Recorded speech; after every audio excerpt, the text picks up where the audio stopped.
भारत में पेंशन प्रणाली को लेकर लगातार चर्चा तेज हो रही है। 1 अप्रैल 2004 से केंद्र सरकार ने पुरानी पेंशन योजना ओपीएस बंद कर नई पेंशन योजना एनपीएस लागू की थी।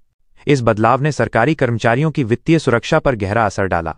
ओपीएस में कर्मचारियों को जीवन भर सुनिश्चित पेंशन मिलती थी, जबकि एनपीएस पूरी तरह निवेश और बाजार की उतार चढ़ाव पर निर्भर है। ओपीएस और एनपीएस में मुख्य अंतर।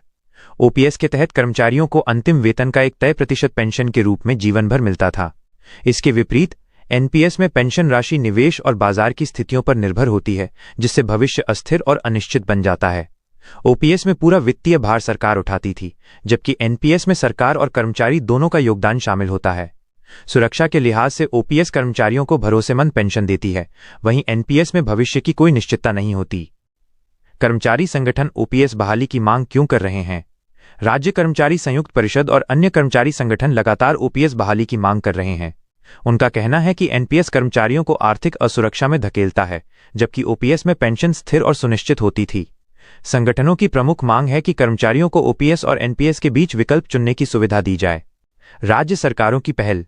कुछ राज्य सरकारों ने ओपीएस बहाली के कदम उठाए हैं। राजस्थान, छत्तीसगढ़ और पंजाब जैसे राज्य ओपीएस को आंशिक रूप से पुनः लागू करने की घोषणा कर चुके हैं।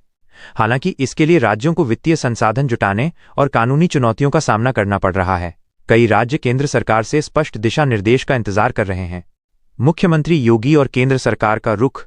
उत्तर प्रदेश के मुख्यमंत्री योगी आदित्यनाथ ने हाल ही में कर्मचारी नेताओं से मुलाकात की। इस बैठक में बताया गया कि केंद्र सरकार ने ओपीएस बहाली पर एक समिति बनाई है और रिपोर्ट कर्मचारियों के पक्ष में आई है। इससे सरकारी कर्मचारियों में उम्मीद जगी है कि निकट भविष्य में कोई बड़ा निर्णय हो सकता है। एरियर भुगतान की संभावनाएं। ओपीएस बहाली की चर्चा के बीच कर्मचारियों में ये उम्मीद भी बन रही है कि उन्हें पिछले 18 महीनों का एरियर भुगतान मिल सकता है। हालांकि इस पर अभी तक कोई आधिकारिक घोषणा नहीं की गई है। कर्मचारियों की निगाहें अब अगले सरकारी फैसले पर टिकी हुई हैं।